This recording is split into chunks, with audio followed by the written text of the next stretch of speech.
It's really the game and the kid and the player or the coach and the family. And at the end of the day, they just want to see Sarah hit a home run.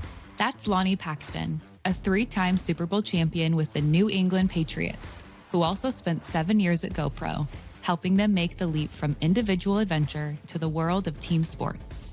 In this episode, Lonie joins Aman Loomba, GameChanger's SVP of Product, and Anna Nickel, Senior Marketing Manager, to talk about how the same camera that goes skiing or surfing can now sit behind a chain link fence and stream a Little League game live to grandparents, relatives, and fans across the country.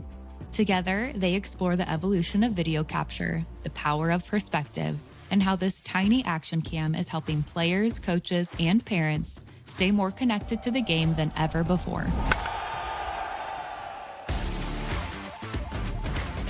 This is Athletic Intelligence from GameChanger, a show where we go deep inside the world of baseball and softball, uncovering the tech that's shaping the game. Every player remembers the first time they watched themselves on video. That mix of curiosity and surprise when you finally see what the game looks like from the outside. For Lonie Paxton, that moment came at Sacramento State. I went to a small school, Sacramento State. We were 1AA at the time. Not a lot of money in the school, not a lot of scholarships to give. It was a commuter school up in Sacramento, but they watched film and they reviewed, the game film. They reviewed practice film, and they had individual film, meaning, the individual drills that you do. Someone was out there with a handy cam, just filming perspectives. And so really spent a lot of time with self-review and preparation for the upcoming opponent. We were working off of, VHS tapes, and some of them the film would cut and break up, and now that game film is lost. And so you just have to kind of roll with it. I would say college it started, but when you got to the NFL, that's when it's hours upon hours upon hours a day. What started as grainy practice footage for film review became something bigger, a way to learn faster, see what others see, and stay one step ahead. Can you think of any examples where it was the video that really made the difference, maybe in the way you train or even just communicate with each other? To me, the best perspectives were the end zone shot for us. So it would be behind the defense or offense.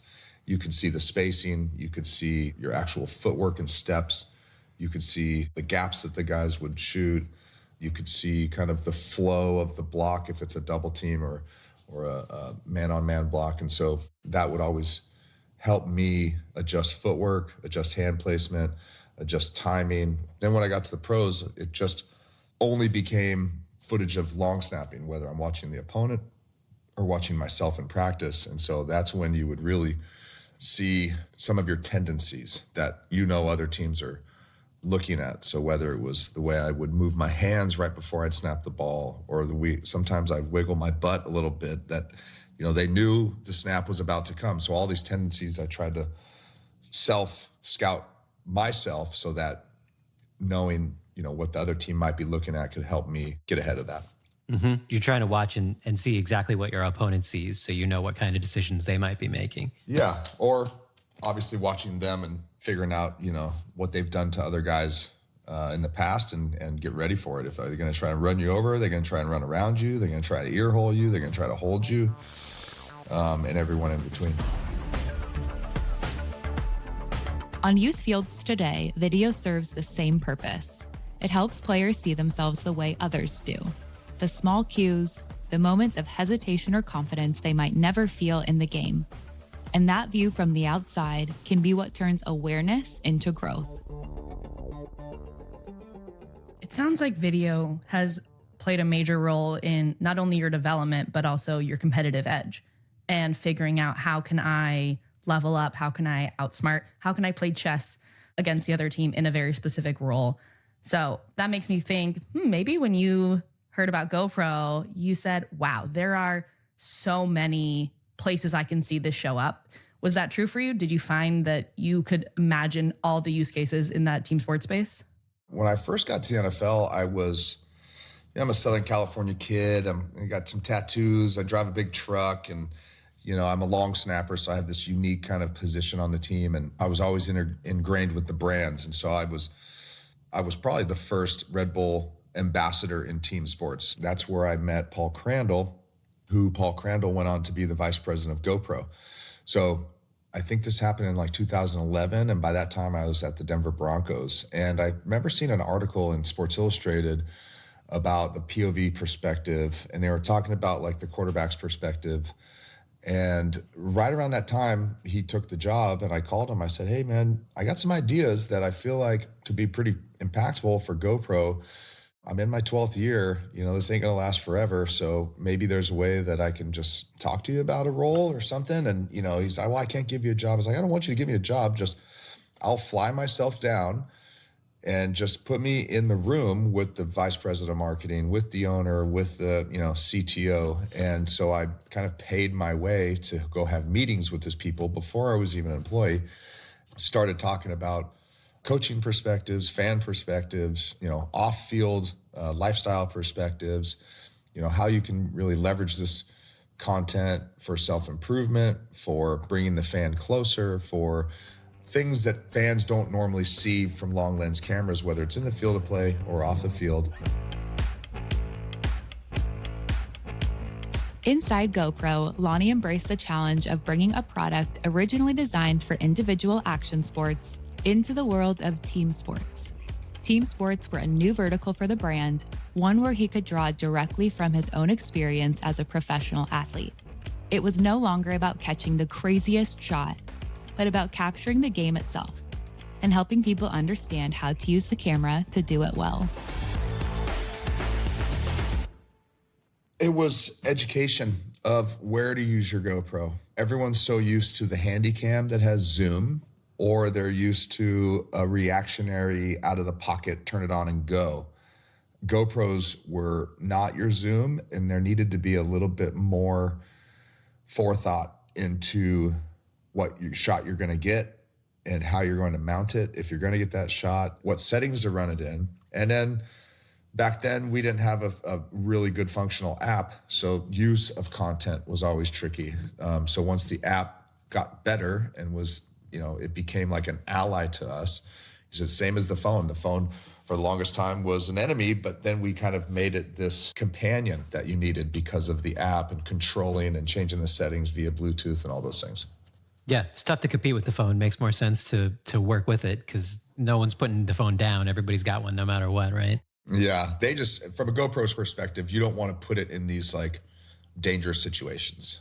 So you're not going to mount it on a helmet. You're not going to take it underwater. You're not going to, strap it to your surfboard. But it was just trying to tell that story of why you needed both of them. Yeah, I think keeping the phone safe is a big concern among our users, where the typical use case is you just mount it to the backstop. And we've got a lot of great footage of phones being destroyed by foul balls. So people need a more ruggedized camera for that use case for sure. Yeah. And that's that's honestly in team sports, behind the backstop and a baseball diamond is literally the ideal spot for a GoPro because of you get both foul lines, you're getting the pitch and the hit, you're obviously not getting a close up of the ground ball or a putt fly or whatever, but where all the action is happening on those, first and third base lines and at home plate, you're getting. And so that to me is like the best perspective. When the pandemic hit in 2020, families were suddenly separated from the game. Travel restrictions and safety protocols meant parents, grandparents, and friends couldn't be there in person. At the time, there wasn't a reliable live streaming option for youth baseball and softball. Still, most parents heading to the field already had everything they needed in their pocket: a cell phone and the GameChanger app. When GameChanger launched live streaming, it gave families a simple way to watch games in real time and stay connected, even when they couldn't be there in person. The integration with GoPro took that one step further, bringing a wide-angle lens, longer battery life, compact sizing, durability, and other unique advantages that make it an especially appealing option on game day. You can have the coach wear it, so you get his audio of how he's coaching. You get his hand movements and gestures, so you see the player in front of him getting the coaching. But those sound bites, people can listen to. Sometimes when you're getting coached or yelled at, you kind of forget some of those coaching points unless you were to go back and listen to it again.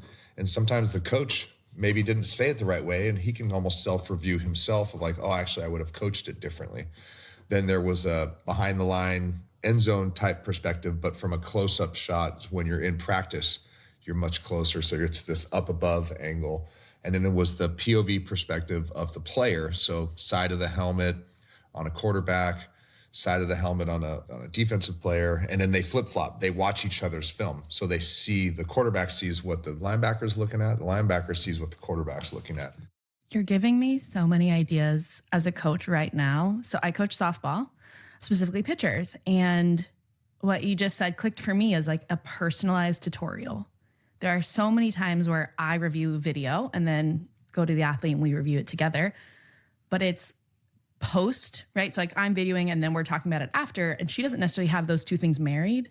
She is reviewing the video and my voice, but she doesn't have a recording of my voice unless I do it through, a coaching app, or I have the diligence to actually go on my computer and record and do it over. Yeah. So you're giving me a lot of ideas on how I could create more personalized athlete tutorials when I can't be there. And I'm at a Division III for softball. Like I can't be there all the time. So to give them more of my voice, helping them kind of navigate through it is really interesting. And so you kind of got my brain clicking of like, wow, I could use this for hitting. I can actually put this on an umpire and help my pitchers see the strike zone better that they can't see when they're in execution mode.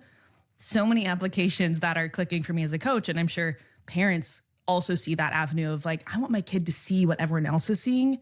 They have a hard time seeing that because so much of our execution is emotional, right? We're disappointed and it's hard to kind of zoom out from that emotional. So maybe this is even an additional angle to a live stream, right? So there's the behind the backstop angle. And there's also a side cam that's GoPro that's being cut up so they can kind of see those things together. So you're flooding my brain with ideas on how this can apply and help us really educate and be part of that journey that's longer than just the hit, right? There's so much more than the hit. There's the preparation, and there's also the clutchness, right? Yeah. Being able to capture that clutchness. Like here's how you can visualize clutchness in the future, because I would imagine as a long snapper, you spend a lot of time visualizing, and the video can help you strengthen that visualization muscle, and the science truly backs up how important that is now. So I'm just excited to think about, wow, there's so many things I could be doing. That doesn't sound like it's an additional, like it's a lot of extra work. It's really just setting it up, putting it on me and then going. Yeah. And it's also just like examples of how to do it, so you're educating the coach and the player who is in some other state and they have questions. But I always love the perspective of, the catcher and the hitter watch that perspective. Then you have the base coach rocking it. And so you get that kind of perspective, whether, you're a righty and you're on the first base line, or you're a lefty, you're on the third base line, but you can see like the level of the ball, you can see the level of the swing. You might even see the signs, because when they look down, they're giving their signs. Like there's a lot of like things that get missed by the everyday fan because there's so much going on, that if you tune into like that role of that coach or that player at that time, it just breaks down those little coaching points that sometimes are very individualized, but it could be like a bigger package of like, this is how the game is played from all these different perspectives. Seeing the game from every angle connects families to the game and gives coaches and players more to work with than ever before. And as Anna said, it unlocks new and creative ways for coaches to use these types of angles to teach themselves. New perspectives can also raise new questions. When you're breaking down your own footage, what are you really seeing? And how do you know what matters most? If somebody's reviewing their own game film, do you need to do it with a coach? Is there a way you could be misled by the technology by reviewing film and not having the right sort of coaching and guidance around it? I wouldn't say misled. I would say that typically youth players aren't as hard on themselves at the right moments. Like my kids do it all the time. I see them make 3 good plays and 5 bad plays, and comes home. It's like, man, did you see that good play I made? I'm like, I did see it, but what are the corrections we can also make on those things? Because I saw those too. You don't want to harp on one or the other, but it's like, it's giving them when they're up, supporting that they're up, but knowing that it could have been a little better. There's some corrections to make. And when they're down, pulling out the good stuff and saying like, it's not that bad. Like you're inches away from like all of those things being much better. And so sometimes when you self-review at that age, you might miss some things. It's a balance every coach and parent knows, helping kids see the whole picture, the good, the bad, the almosts, and the not quites.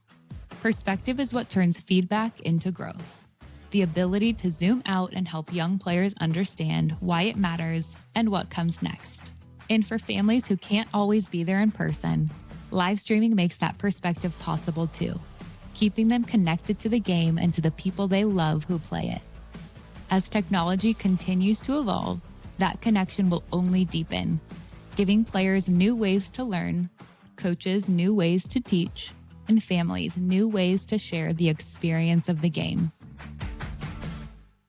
Is there any really interesting technology that is being deployed in sports right now, pro or amateur or youth, outside of video or just an evolution of video that really catches your eye that you're really interested in? Yeah, I mean, there's some of these like tracking, like player tracking, whether you're able to track a player and then through AI kind of like clip that specific player. So the camera isn't always doing this. It just knows in post who to follow. Obviously some of the like biometric stuff like heart rate and impact and speed velocity and those things are really cool. It's crazy how much data overload, because there's so much progression and there's so much data and there's so many technology advances out there that like if you just kind of take a step back, it's really the game and the kid and the player or the coach and the family. And at the end of the day, they just want to see Timmy score a touchdown or Sarah hit a home run or whatever it is and be cool with that, at least for now. And then as it progresses and everyone kind of catches up, then I'm sure that those things will make a difference. In my world with just youth sports and whatnot, it's just self-review, some great clips to hopefully get your kid to the next level in high school, college, or, hopefully pros. But, it's just having them play sports for as long as they can and enjoy it with their team.